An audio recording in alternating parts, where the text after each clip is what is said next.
So আমি এখন রয়েছি হচ্ছে গোয়াতে। গোয়ার একটা ফেমাস বিচ, মানে নর্থ গোয়ার বাগা বিচ। এখানে আজকে স্যাকে বসে ডিনার করছি, আর ডিনারে কী নিয়েছি একবার দেখাচ্ছি। এই হচ্ছে আজকে ডিনার। এখানে রয়েছে স্কুইড, আর এখানে রয়েছে হচ্ছে ফ্রেঞ্চ ফ্রাই, আর এদিকে স্যালাড, এদিকে তো লেটুস পাতা রয়েছে, আর সাথে এরকম সুন্দর ভিউ। সো একবার স্কুইডটা ট্রাই করে দেখি, এরকম কিছুটা দেখতে লাগছে।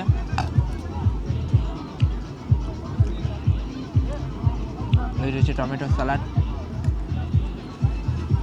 এখানে গাজর ফাজর সমস্ত কিছুই আছে।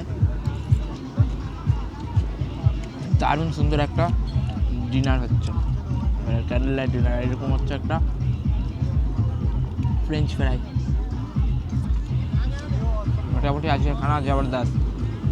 তো চলো আবার দেখা হচ্ছে নতুন কোনো একটা ভিডিওতে গোয়ারই। আজকের মতো এখানেই টাটা। ভিডিওগুলো কেমন লাগছে সেটা অবশ্যই কিন্তু আপনারা কমেন্ট বক্স করে জানাবেন।